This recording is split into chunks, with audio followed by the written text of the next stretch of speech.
सबसे पहले माँ भगवती चंद्रवदनी बाबा केदार के चरणों में प्रणाम करते हुए एकदम राजी खुशी बढ़िया मस्त हूँ मैं। मेरा नाम है सूरज बिष्ट। आप लोगों का स्वागत है मेरे एक नए ब्लॉग में। और ब्लॉग की शुरुआत हो रही है मलेथा गांव से। तो अभी सुबह के 10 बज रहे हैं। बाकी शोर शराबा आप लोगों को काफ़ी सुनाई दे रहा होगा, बाइकों का बवंडर, जबकि यहाँ से रोड कई दूर है और रात को नींद भी सही से नहीं आई। वैसे तो पहले ही टेंशन हो रही कि जब तक बहन का मतलब सही से ऑपरेशन नहीं हुआ। बाकी इतना शोर शराबा है कि क्या ही कहना। वैसे नॉर्मल शोर शराबा तो चल ही जाता है, बल्कि जो आजकल साइलेंसर निकाल कर पहुँच रहे हैं उनके बारे में तो क्या ही कहना। बाकी डॉक्टर का कह रखा है कि 12 बजे के बाद आना। तो हम निकलेंगे यहाँ से करीबन 11:30 बजे के लगभग। बाकी यहाँ तो ऐसा लग रहा है कि बस नहा ही रहे हैं। यहाँ भी गर्मी कुछ कम नहीं है। और बाकी सबके कमेंट आ रहे हैं कि बोलो उसकी तबीयत कैसी है। तो तबीयत में क्या हो रहा है? तबीयत ठीक है? तबीयत नहीं है ठीक। टेंशन लेने का नहीं, टेंशन देने का। जो किस्मत में होगा वो सब सही होगा, ठीक है। टेंशन ले दे के हासिल पाई जीरो ही होता है। तो टेंशन फ्री रहना चाहिए इंसान को। पता नहीं कितने जीव जंतु मानव बना रखे हैं भगवान ने, पर लेकिन उनमें से जो सबसे ख़तरनाक है तो मानव ही है। जन्म लेने के बाद और मृत्यु तक यही सोचा हुआ है, मतलब यही सोचता है अपने मन में इंसान की सब मेरे ही मन का हो, मेरे मन के बाहर ना हो। पर ऐसा तो कहाँ से होगा, सब ऊपर वाले का लेखा है। बाकी अभी निकल रहा हूँ मैं अपनी दीदी के साथ उनके गांव के धारे में। धारे का पानी लाना है बन।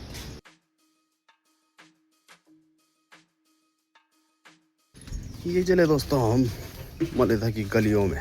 मलेथा जो मेन गांव है तो सामने है। बाकी ये मेन हाईवे है। तो गाइस लगता है धारे के नज़दीक पहुंचने वाले हैं। बाकी कहीं तो यहाँ पर स्कूटी लेकर पहुंचे हुए हैं पानी के लिए।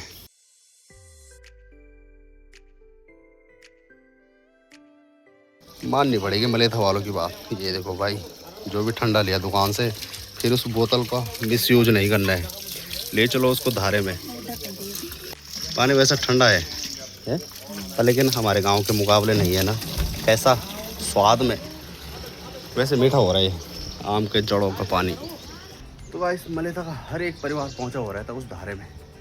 और धूप इतनी खतरनाक हो रखी है आज ना भाई साहब। वैसे पसीने भी आ रहे हैं पर लेकिन वहाँ पे मुंह भी धुला। लाइट वालों की फंड है यार। अरे रात को लाइट काट लो पर लेकिन दिन को तो मत काटो। अबे तू तो शुरू होने से पहले ख़त्म हो गया। क्या हुआ? स्कूल गया बाद में घर पहले? मेरे पेट में सिर में दर्द हुआ अजीब सा। क्यों हो रहा? पता नहीं है? पता नहीं। तुम देखे हुए नहीं हुआ यार, मुझे ऐसे नहीं हुआ। दवा खाना मैडम नानी के पाना में पेट काढ़ा पिलाया मैंने काढ़ा कि नानी का नहीं एक बोतल से निकाला उन्होंने काढ़ा और उसका वो बोतल से गिलास में दिया उन्होंने।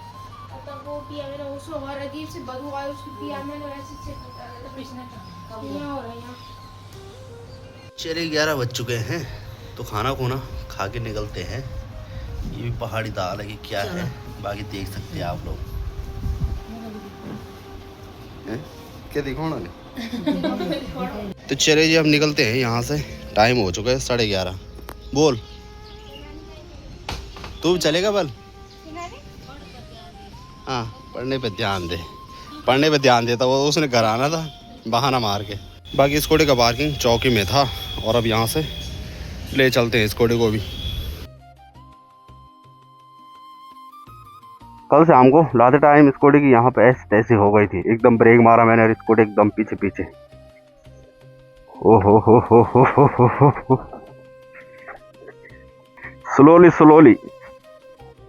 बाकी यहाँ पे अभी वेट करना पड़ेगा गाड़ी बस का।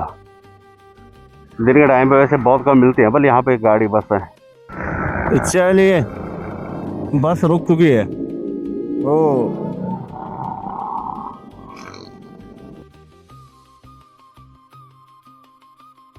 तो चलिए, कुछ भाई लोग ऐसे भी होते हैं कि वो देखते हैं कि क्या दिक्कत है क्या नहीं है तो सीट दे देते हैं, जबकि सीट एकदम फुली है। बाकी मेरी दीदी नहीं जा रही है। ठीक है फिर चले हम भी। चेतक अभी भी चल रहे हैं।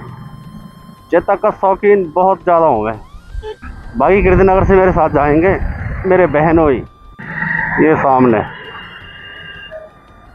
चला, बोले तो बोले क्या और करे तो करे क्या।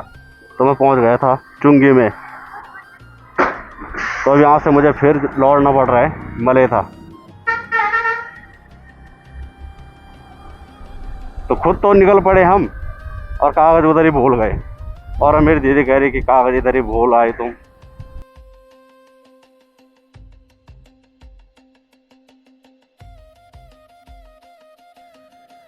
क्या है ये?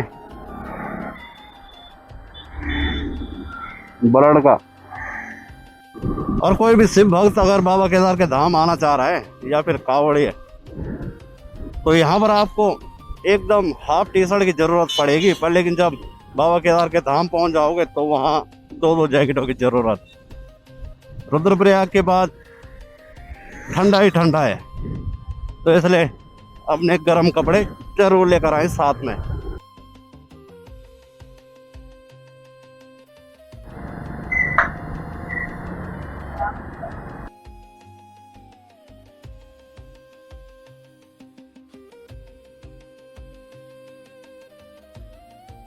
बारह 40 तो हो चुके हैं। बाकी देखते हैं क्या प्रोसेस अभी तक जारी हुआ है। तुम भी तब से बैठे हो ना, मुझे लगा कि तुमने दिखा दिया। और कभी हॉस्पिटल के अंदर घुस जाओ ना, तो ऐसा लगता है कि सारी दुनिया हॉस्पिटल ही में पहुंची हुई है। और इससे पहले कह रहा था मैं कि 2 यूनिट का जुगाड़ हो चुका है, पर लेकिन अभी फ़िलहाल एक ही का हो रखा है। वो भी तब जब हमने यहाँ पर ब्लड डोनेट किया, तो तब उन्होंने ही कहा कि 1 यूनिट है। जिनका मुझे कह रखा था उनको अभी मैंने कॉल की कि दूसरे यूनिट का जुगाड़ हो जाएगा, तो कह रहे कि अभी पता करते हैं। बाकी यहाँ से नहीं होगा तो एक भाई और है गुसाई गाँव का है, उस भाई ने मुझे मतलब फेसबुक में मैसेज किया। उसके बाद कल ही शाम को भाई यहाँ पहुँचाने वाला था 1 यूनिट ब्लड, ये नेगेटिव। लेकिन मैंने कहा कि पहले पहुँचा के कोई फ़ायदा नहीं है, जो अगर यहाँ भी फिर जुगाड़ नहीं होगा तो करेंगे कुछ ना कुछ। और बहुत सारे लोग ये कह रहे थे कि एडमिट हो रखी है या नहीं हो रखी है। तो मेरी बहन जैसे कल पहुंची थी तो उस टाइम एडमिट हो गई थी, बाकी हम अपनी मर्ज़ी से उसको घर लेकर गए थे। तो अभी फ़िलहाल डॉक्टर ऑपरेशन थिएटर में जा रखे हैं, तो फिर जब वो आएंगे तो तब कमरे में पहुंच जाएगी मेरी बहन, और शाम के टाइम में होगा ऑपरेशन। और एक तरह से जैसे मैंने कल ब्लड डोनेट किया था ना, तो मेरी जगह अगर कोई दूसरा भी आ रहा होगा यहाँ ब्लड के लिए, उन्हें नहीं मिल रहा होगा, तो ये फिर ऐसे बता रहे होंगे कि तुम ढूंढ के लाओ किसी को। और एक बार फिर गए मैं ब्लड बैंक में, मैंने कहा कहीं ऐसा ना हो कि शाम को ब्लड चाहिए और फिर हम कह रहे ख़त्म हो गया। मैंने कहा मेरी बहन एडमिट है और जो तुम कह रहे थे कि 1 यूनिट मिलेगा तो उसको तुम रखिए लेना। उन्होंने कहा ठीक है। सुबह के टाइम पर काफ़ी ख़तरनाक भीड़ लगी हुई रहती है यहाँ, स्कूटी बाइक हो या फिर इंसानों की हो। बाकी फ़िलहाल 2 बज रहे हैं और मेरी बहन अभी बाहर ही में है, अभी अंदर जगह नहीं है। तो जब बुलाएंगे अंदर तो तब जाकर बेड मिल पाएगा। बाकी हम पहुंच गए थे यहाँ 12 बजे, तो 2 बज चुके हैं और फिलहाल खराटे का आनंद लिया जा रहा है। तो काफ़ी गर्मी हो रही भाई। कुछ लोगों को मैंने ये देखा है कि जब वो स्वस्थ रहते हैं तो उन्हें लगता है कि भाई हम मतलब वज्र के बने हुए हैं, हम पर कभी रोग दोष धाम नहीं होगा। लेकिन जब उनका समय खराब होता है तब उन्हें पता लगता है कि क्या क्या हो रहा है हमारे साथ। बाकी मेरी माँ कह रही है कि खून का बंदोबस्त हो गए, मैं कह रहा हूँ नहीं। और किसी किसी के यहाँ 2-2 बच्चे हो रखे हैं, जुड़वा। ये देखो, कोई किसी चीज़ से दुखी है, कोई किसी और चीज़ से। तो ये ताए जी हैं, तो पता नहीं क्या है इनकी तबीयत खराब। बाकी शाम के सीधे 4 बज चुके हैं और मेरी बहन और मेरी माँ अंदर पहुंच चुके हैं। ऐसा भी हो जाता है कई बार। तो एक भाई है गुसाई गाँव का, उस भाई ने मुझे मतलब कॉल वगैरह की कल कि अभी भिजवाना है ब्लड। मैंने कहा जब डॉक्टर बोलेंगे तो तभी तो, मतलब वैसे उनको कह रखा है कि 2 यूनिट चाहिए तो चाहिए। तो मैंने कहा जब दूसरे की ज़रूरत पड़ेगी तब मैं अपने आप आता हूँ श्रीनगर लेने के लिए। जैसे मैंने अभी कॉल किया ब्लड के बारे में, उस भाई ने एकदम फेसबुक से भी ब्लॉक कर दिया और नंबर भी ब्लॉक कर दिया। ऐसा ऐसा भी हो जाता है। बाकी माँ चंद्रवनी और बाबा केदार के आशीर्वाद से सही से होगा ऑपरेशन। बाकी मेरी बहन ओटी में जा चुकी है और मेरी माँ दरवाजे के बाहर से। बाकी मेरे पास सामान वगैरह है तो इसकी रखवाली करना भी बहुत ज़रूरी है। तो चले अब 6:40 पर पहुंच चुके हैं, डॉक्टर भी और चले गए हैं ओटी की तरफ। अब बस माँ भगवती बाबा केदार पर भरोसा है। तो पहला ऑपरेशन मेरी बहन का हो रहा है और माँ की माँ ही जान सकती है। देख सकते हैं मेरी माँ किस तरह से नीचे बैठी हुई है, इंतज़ार कर रही है कि मेरी बेटी का ऑपरेशन सही और सक्सेसफुल हो जाए। तो माँ चंद्रवती के आशीर्वाद से और बाबा केदार के आशीर्वाद से ऑपरेशन सक्सेसफुल हुआ। बहुत बहुत धन्यवाद उन सभी का जिन्होंने मुझे इतना साहस दिया। बाकी अब मैंने रख लिए हैं ये सैंपल, तो ये देने हैं सैंपल कलेक्शन में। तो सबसे पहले इसका बिल ले आना पड़ेगा 100 नंबर से, तब जाकर ये जो इस सैंपल है जमा होगा। यहाँ पे एक तरह का एक ठंडाई है, जहाँ मैं सैंपल देने के लिए गया तो वो पूछने लगा कि माँ के हैं कि बच्चे के, तो वही कंफ्यूज है। तो एक बार फिर और लेकर जा रहा हूँ इस बच्चे को ऊपर, और जब वो लिख के देंगे इस पर कि किसके टेस्ट है तभी पता लग पाएगा।